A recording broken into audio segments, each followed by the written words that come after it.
We're recording this session tonight because we're recording this tonight to make sure everybody hears it. And if I'd have thought about it, probably would have recorded some of the others. But we're going to be sharing this tonight. Real quick, I'm just going to back up and go over the first few weeks that we shared. The first week we were talking about our identity. It comes down to who you're going to trust about your identity. I heard this week we were talking with some guys, and some guy has come out. A teacher at a school was telling kindergartners that doctors don't really know if babies are a boy or a girl; they just guess. And I'm like, there's a certain level of stupidity that I mean, my dog knows better than that. I can't believe that. So are you going to believe people when they tell you stupid stuff? Can I tell you? Don't. I can spend all day on that. I'm not. We need to realize who God's made us to be, and that's reality. And we need to trust Him and trust His creation, trust His plan for us. We talked about that, and you'll probably be hearing some more about that. The second week we talked about, okay, if we trust Him, we need to follow Him. How can we follow Him if we don't know where He's leading us? So we need to learn to hear from God. We need to learn to read the Word. We need to learn to pray. We need to be praying. I hope some of you are doing your devotion. Did any of you check out the little Bible app? I hope you're doing that. You need to check it out.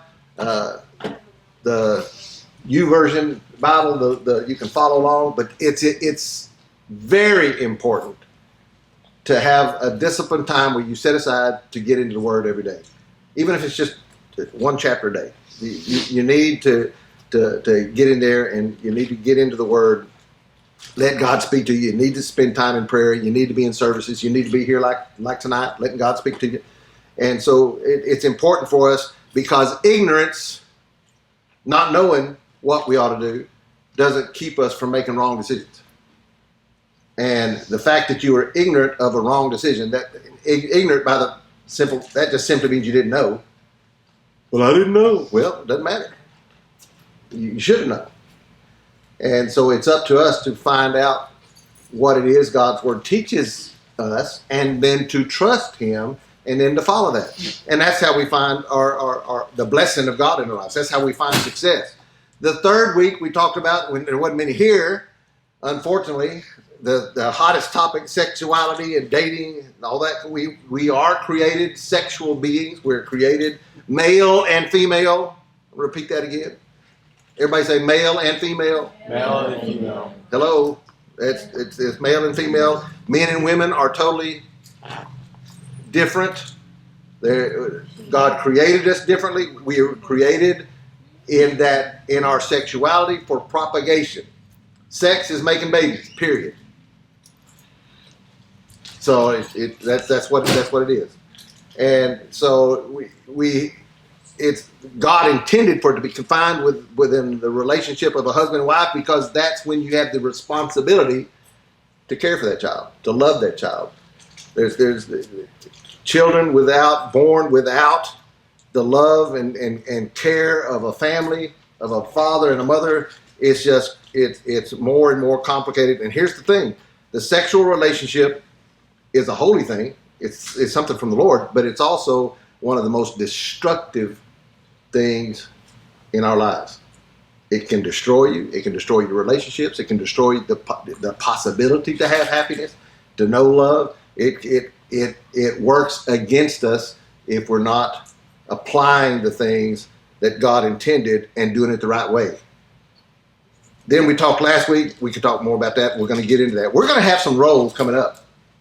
We're going to have some services coming up. We have one more week up here that I'm going to be with you. There's something I want to share with you next week. Then we're going to have a party after that. We're going to have a big get together, bring food. We're going to have just a big cookout on the last week of April. Then starting in May, the guys and the girls are going to be separate. It's kind of going through the same study, but differently. And we're going to get very frank. We're going to get very, very real on some issues about being men and about being ladies and gentlemen. We're going to talk about some very, very serious things, and we're going to get several guys involved, several ladies involved, and we're committed, and we're going to talk a little bit more about that tonight, but we're committed as a church to help you succeed. Does that make sense? I hope you understand that. We're committed to help you succeed. Nobody's trying to cramp your style or rob you of the joy of your youth. Not at all. We want you to be happy, but there's a right way and a wrong way. Last week we talked about the importance to be distinct from the world. Not that we're trying to be the abnormal or the weird. They're the abnormal and the weird. They're the perverts.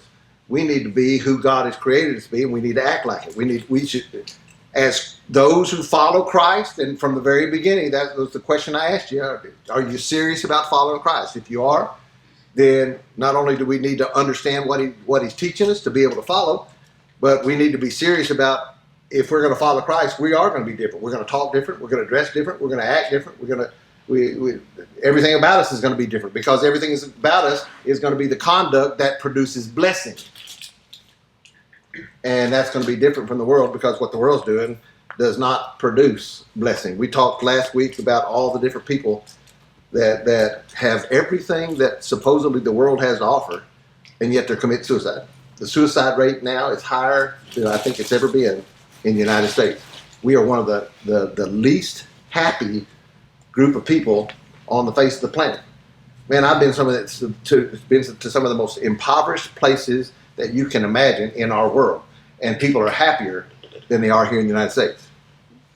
And that's just, that blows me away. And I take people with me to Africa or wherever. I'm going to Mexico next week, and I'll be going to Africa, to Ivory Coast and to Burkina Faso if the civil war calms down there, or the coup. We'll see how that goes. But we're supposed to go in probably the first week of September. But there's places in the world that the poverty is horrible. But you know what? Kids are running around. They're happy. The families are happy. They don't got nothing. Living on dirt floors, eating. I don't know how many of you have seen the picture of the one food as a missionary that I couldn't eat. Anybody ever seen that picture? The picture of the mice. Oh, I just could not eat. But there's people eating mice. You know, I'm talking raw. Well, they said it was boiled, but it looked like they took it out of a mousetrap, and it just, and no, couldn't do it. So I've eaten all kinds of other stuff, grub worms. I've eaten ants, grasshoppers, stir-fried grasshoppers. That was actually kind of pretty good. Except the legs stick between your teeth. That is the only issue there. But you're trying to pull the grasshopper leg out of your teeth. But here's the thing. We are the most blessed nation in the world. By far, we're the most blessed people on the planet. And yet sometimes we're some of the most lonely, some of the most unhappy. Why? Because we're doing everything wrong. We're trying to seek happiness, doing all the things that destroy our happiness. And so God's trying to say, don't live that way, live this way. And so we want to make sure that we don't allow ourselves to get caught up by the world, being trapped by our emotions, by our desires, by being tempted, by our passions, whatever. We need to control those things, discipline those things, and follow what the Lord teaches. All right, that brings us up to today. And I want to talk about something really, really, it just follows suit, but it's something that's very serious. I want to talk about boundaries. And I want to talk about other people's sins. So I want you to listen to it. I'm going to run through these scriptures real quick. In Romans 12, verse 2, it says, do not conform to the pattern of this world. That's what we're talking about. But be transformed by the renewing of your mind. You've got to renew your mind. God doesn't do that for you. You've got to do that. You've got to read. You've got to study the word. You've got to pray. But you're transformed by the renewing of your mind. Then you will be able to test and approve what God's will is, his good, pleasing, and perfect will. James 4:4, you adulterous people, don't you know that friendship with the world means enmity against God? Therefore, anyone who chooses to be a friend of the world becomes an enemy of God. That's what the word says. Proverbs 1, this is powerful. I told y'all, one of the things I would like to recommend to you is read one chapter of the book of Proverbs every day. So today's the 14th. I don't do it on Wednesdays because I get up so early on Wednesdays to go to a prayer meeting. But before I go to bed, I will read a certain passage out of this YouVersion, the daily app thing. But I'll also read chapter 14 of the book of Proverbs. There's some cool stuff in Proverbs, very applicable. And this passage, I want you to, there's 9 verses here. I'm going to read them real quick, but listen. In Proverbs 1, starting with verse 10, my son, if sinful men entice you, do not give in to them. If they say, come along with us, let's lie in wait for innocent blood, let's ambush some harmless soul, let's swallow them alive like the grave and whole like those who go down to the pit, we will all get all sorts of valuable things and fill our houses with plunder. Cast lots with us, we will all share the loot. My son, do not go along with them. Do not set foot on their paths, for their feet rush into evil. They are swift to shed blood. How useless to spread a net where every bird can see it. That's a little illustration. These men lie in wait for their own blood. They ambush only themselves. Such are the paths of all who go after ill-gotten gain. It takes away the life of those who get it. There's some powerful instruction there, but I'm going to read a couple more and I want you to listen. 1 Corinthians 15, don't be misled. Bad company corrupts good character. Even if you intended right, if you're hanging around people that don't have the same values, that don't have the same perspective, if they're tempting you to do what's wrong, even though you don't intend necessarily to do it, it will corrupt you. I don't know how many of you have ever heard of Booker T. Washington. You need to look him up. He was a great man, but Booker T. Washington, he said this: associate yourself with people of good quality, for it is better to be alone than in bad company. That's actually pretty profound. Respect yourself enough to listen. Now this was written a long time ago by Benjamin Franklin. Anybody know who Benjamin Franklin was? You studied the history class. Benjamin Franklin said, respect yourself enough to walk away from anything that no longer serves you, grows you, or makes you happy. If there's people in your life that's pulling you the wrong way, walk away. And listen to what he said. Respect yourself enough to walk away. There's an African brother, I don't know if I'm pronouncing his name right, Oche Otorpa. He said, a complex world of intrigues and power play among couples, power play among couples has combined to deny young people, listen to this, what's happening in our world works to deny young people the love and attention they truly deserve. More and more teenagers are leaving home to peer up with bad influence, which eventually lands them in jail for the lucky ones and 6 feet under for those not so lucky. To be of good quality, you have to excuse yourself from the presence of shallow and callow-minded individuals. That was Michael Bassey Johnson. Dana Pena said, show me your friends and I'll show you your future. Now think about that a little bit. That's a powerful statement. Show me your friends and I'll show you your future. It is your responsibility as an individual, but also, I don't care how mature you think you are, God has placed your family, your parents, teachers, those that lead in our society, but also here in the church. We all share in the responsibility to separate from ungodly influences and to establish you, to help you get established with good, positive examples and role models. It's our responsibility. It's your responsibility as a person to learn and to seek to learn. But it's our responsibility to help teach you the right path, to teach you to do right, and to try to protect you. Man,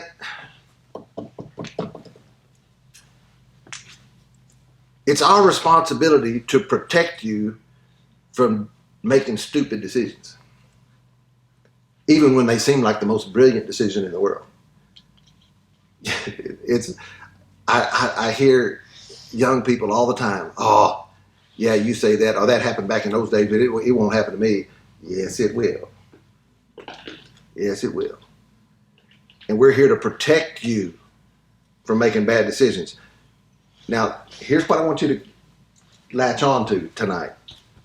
You are responsible for your decisions. You got that? You're responsible for your decisions.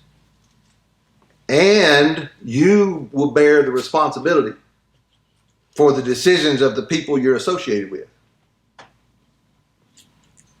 Galatians 6, verse 7 and 8 says, do not be deceived. God is not mocked, man. And when he says God is not mocked, what he means is you can't make a decision and then blame God. Say, God, why'd you let that happen?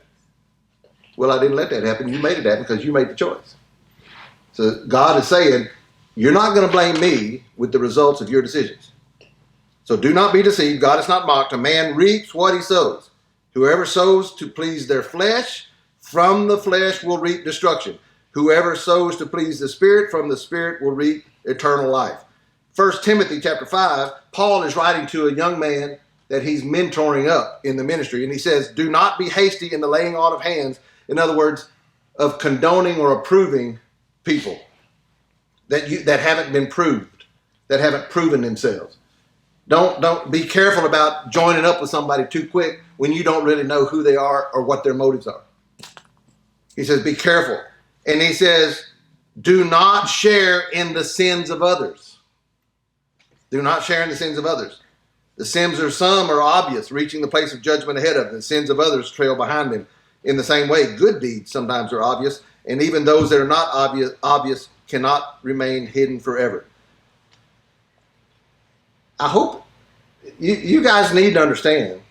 Let's set the biblical theological stuff aside, church stuff aside for a minute. Do you understand that you are legally accountable and responsible when things happen? If you're with a group of people and they choose to do something that you didn't know that supposedly you didn't know they were going to do, if they commit a crime, do you understand that you are then responsible? You're guilty. You go to jail just as much as they go to jail. Did you know that? If you're hanging with somebody and then they do something stupid, guess what? You're going to be right there with them. And you might be able to talk your way out and get maybe a little bit lighter sentence if you can convince them, but you are immediately identified by the world, by the government, by the police, by the cops, whoever. You're immediately identified by the people you hang around with. And you might say, oh, well, that's them. That's not me. Well, what are you doing with them then? If you are identified with the people you associate with, and you can say, well, that's racist, or that's this, that. No, that's everybody. That's the world. You're identified by the people you hang out with. And you've got to be careful. And legally, you are responsible. You're responsible. Whether you intended to, your intent carries very little weight in a court of law. Some, but not, if you're with a bunch of guys and somebody ends up dead, that person's dead. And you say, well, I didn't intend it. What are you doing hanging around with somebody that's in that situation? What are you doing there? Why are you even involved? And see, by association, you've implicated yourself, and you will suffer the consequences. You will suffer the consequences. Everybody understand that? Yes, sir. You need to understand that. You are judged by the company that you keep and the people that you associate with. Now that works both ways. That works both ways. There's some people I'm working with right now, a number of them, who've got questionable. Can we say that? Questionable backgrounds. They've got questionable reputations because of choices they've made in their past. But you know what they did? They've chosen to, you know what? I ain't hanging with those people anymore. I'm not running with that crowd anymore.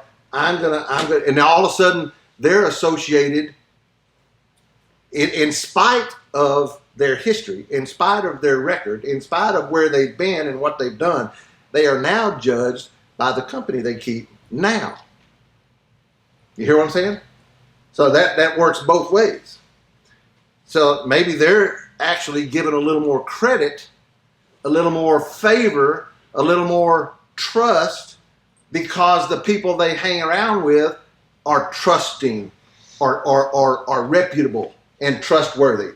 So they'll say, well, if he's hanging with these guys and I trust these guys, I can risk trusting him. But then you get somebody that maybe has never done anything wrong. You don't intend to do anything wrong. You've got your intentions, your motives are pure, but you're hanging around with people whose reputation is something else. So now you have no credibility on what you've done, or it doesn't speak for itself, because now you're going to be associated with the culpability of these others that you're associated with. You've got to be very careful about the company that you keep.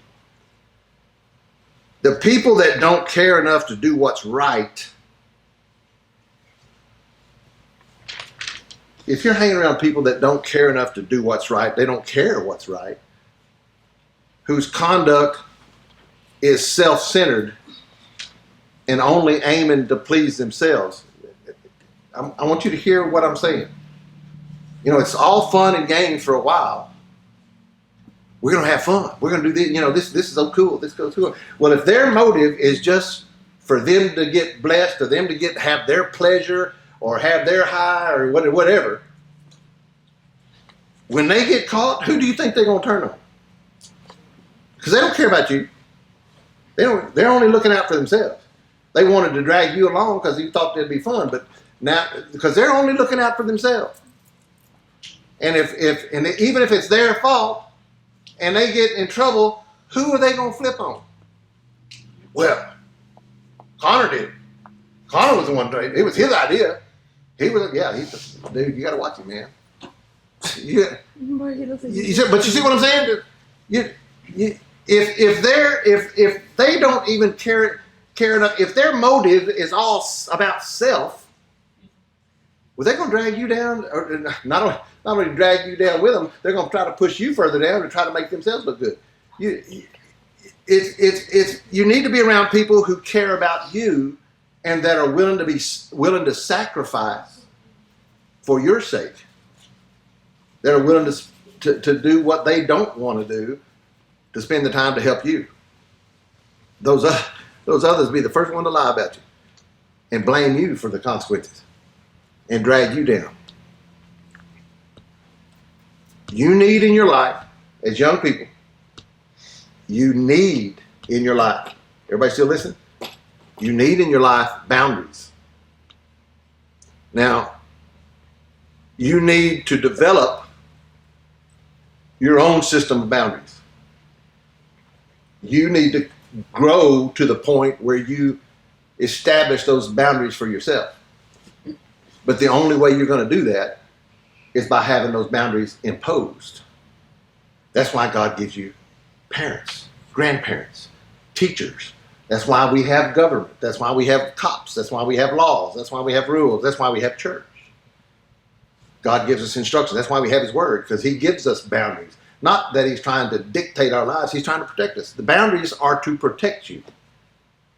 The boundaries are to protect you. You may not always agree with them, but that's not the point. The point is receive the protection. And then when you're to a point where you're able to accept the responsibility, then you will hopefully have the wisdom to set your own boundaries. You know, I've talked with a lot of parents, and it's funny how parents tend to, unfortunately, and sometimes parents will learn from their parents and try to pass on the same virtues and ethic and integrity and character. But sometimes parents have difficult situations themselves when they're grown up. And a tendency is for parents to overreact the other way. Do you follow me? They'll say, "Man, if my dad beat me all the time, I'm never going to spank my kids. I'm never going to do that." You know, and they go to the other extreme to kind of like undo the way they felt that they feel they didn't agree with the boundaries and the rules that their parents set, so they go way to the other extreme. What we need to understand is whether you agreed with them at the time or not, or whether they had negative consequences or not. Maybe that parent was a brat when they were a little kid. Maybe they needed a whooping. Yeah, that's my dad. Man, he tore us up.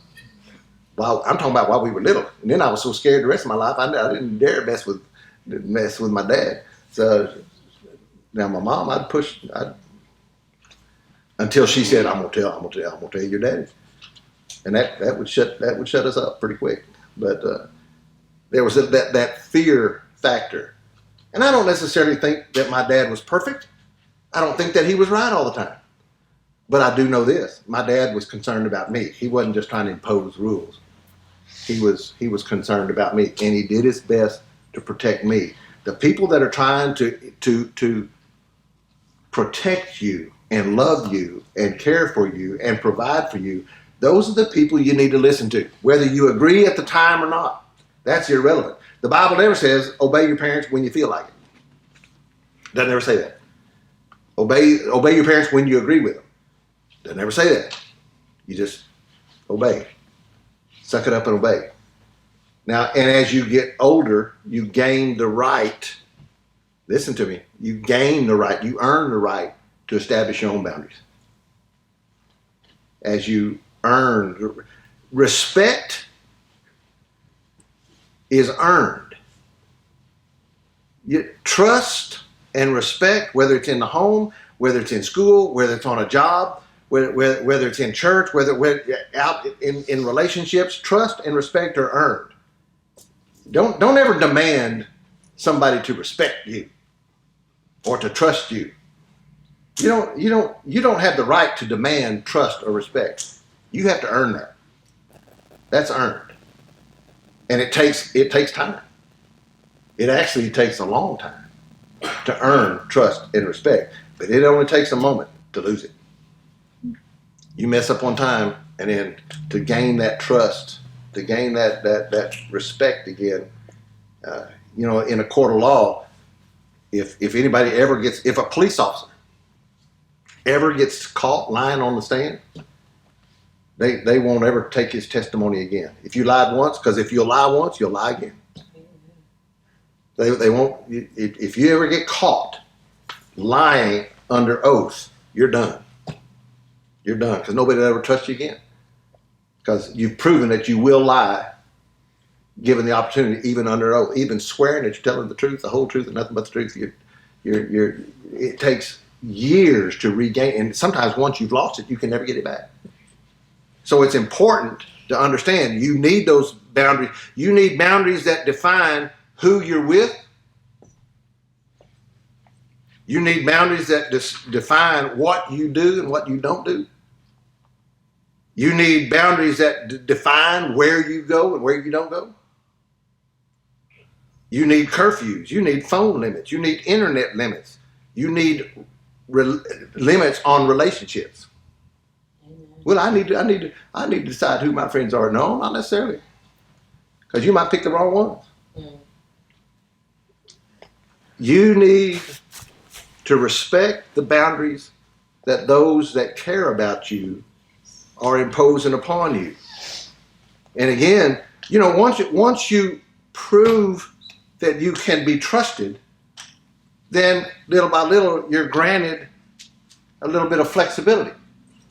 You're granted a little flexibility. But once by your own conduct or by the conduct of something else, you end up in a situation that's bringing harm to you, your family, or others around you, or putting you in a situation where you're at risk of something, enduring hardship for the rest of your life. The people that care about you are saying, look, I don't care about him, I care about you. I don't care about her, I care about you.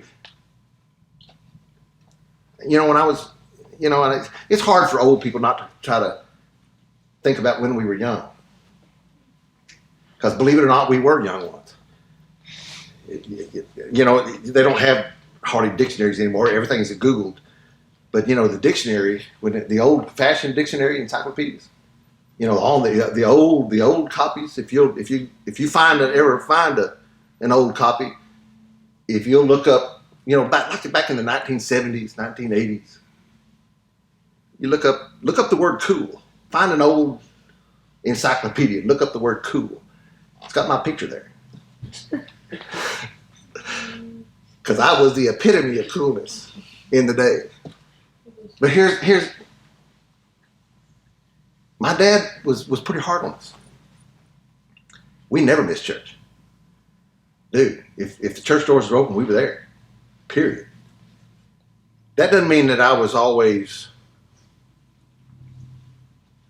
living the Christian role that I probably should have. But my parents and my church leaders and my family, and they kept me in line.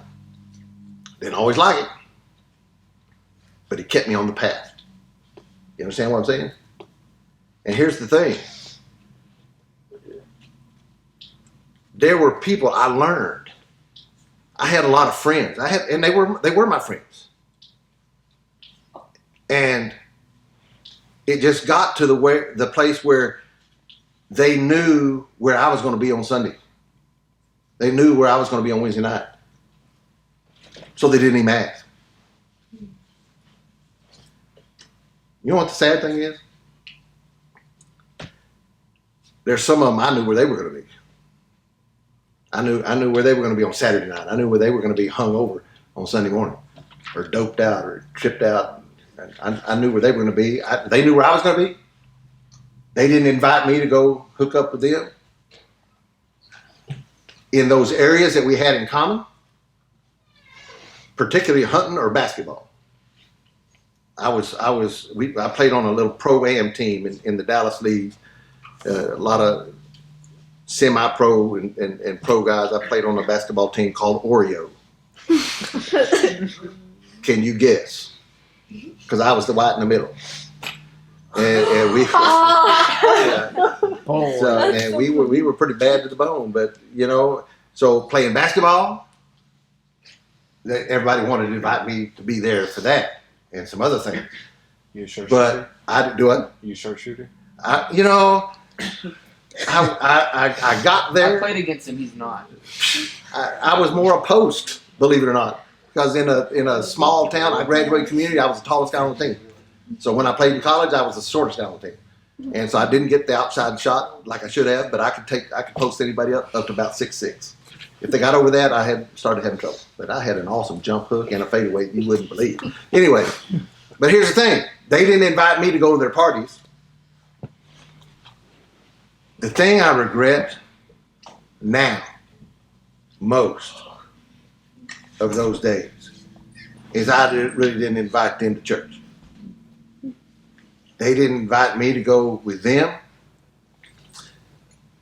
but I really didn't pressure them to come with me.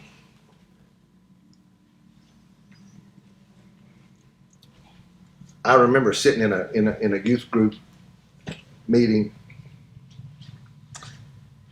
I had decided not to continue playing basketball. I quit college to go help my dad. He had had a heart attack, and he needed help in the business. And I wasn't ever going to be NBA, so I could have had a scholarship to play college. Would have paid for my college, but I went to help my dad. And one of these buddies of mine that I had gone to, he was 3 years older than me. He was the state sprint champion. He held the community high school record for years. He got a full ride to what is now Texas A&M at Commerce. It was East Texas State University at the time. He got a full ride track scholarship. And man, he was fast. He was muscled up. He was a martial artist. He was into it. He was a major dopehead though. He loved him some dope, and he loved the ladies, and he was partying all the time. He didn't invite me. Unfortunately, I didn't invite him to church. He got drugged up, got some gal pregnant, lost his scholarship. He was trying to find a job, but he was having a hard time paying for this gal and for the baby and pay for his addiction. He was struggling. And he had come by my house one day while I was actually working for my dad. I was trying to get done with work because I wanted to go hang out with some of my friends that night. It was on Friday, and I was trying to finish. I was in a hurry. He came up and he was depressed. He was upset, and he just kind of hum-hawed around. And, hey man, how you doing? Oh, I'm doing great. We just made small talk, and he just kind of stood there. And finally, I was actually in a hurry, and I kind of blew him off a little. Dude, I got to go. Oh yeah, man, that's cool. And he left. A while later, I was in a youth service, just like we did tonight. We had prayer requests. And just like some of you gave prayer requests, a lady that I had gone to school with, she said, we need to pray for Gary Martin's family. And I'm like, Gary Martin's family? She says, yeah, there was a flood. And I don't know how many are familiar with Royce City. It's still the same way. Down Interstate 30, there's a low spot east of Royce City. The service road goes down through these bottoms. And during a flood, they'll put a gate so that you don't, because it overflows, the creek overflows. It still, to this day, still does. The Texas Highway Department didn't close the gate, and there was water over the road. He tried to go, had his wife and his little baby, and they tried to cross that water. The water swept his car away. The baby got swept away. He tried to save the baby. The lady drowned, and they found the baby's body and found his body like a mile down the river. They drowned. And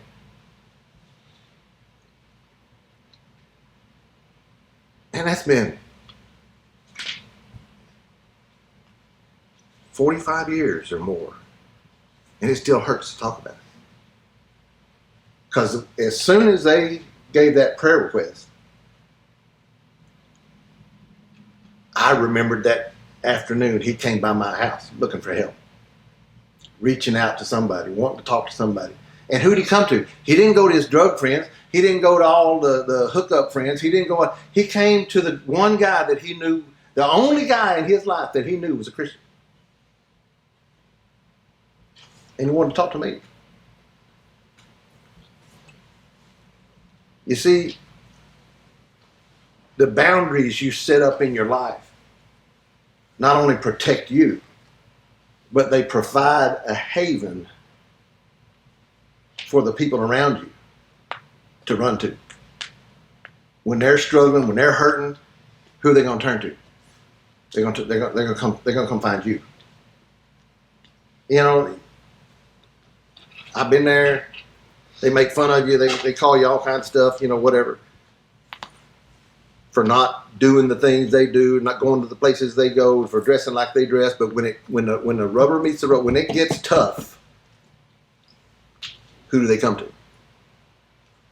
Because they see the difference that God makes in your life. If you'll live it, if you'll allow those boundaries to be set for you, because it's not only to protect you, but it's to send a signal to everybody around you. There is hope. You don't have to be depressed. You don't have to be lonely. You don't have to suffer in your life. There really is a place of peace, of joy, of love. There really is something real to this life. And God wants to make an example out of you that can reach others. I hope that makes sense. Because every one of you, every one of you has people looking at your life. And you may be the only witness they have. You may be the only hope for their life. Let me pray for you. Father, I thank you for, God, the simple fact that you love us. God, you know every one of these young people. You know every one of us as adults. God, you know us. You know us by name. You know everything about us. You know every mistake we've made. You know every temptation. You know every sin. You know every impure motive, impure thought. God, you know everything about us, yet you still love us.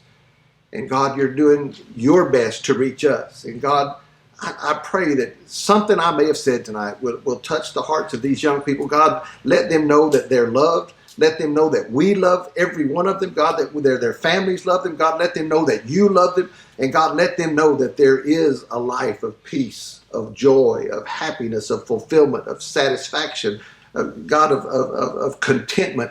But it's only found in Christ. It's only found as we apply your word to our lives. And now, God, I pray for these that are here tonight. God, I pray that you would continue to speak to them. I pray that you would encourage them. God, I pray that you would protect them.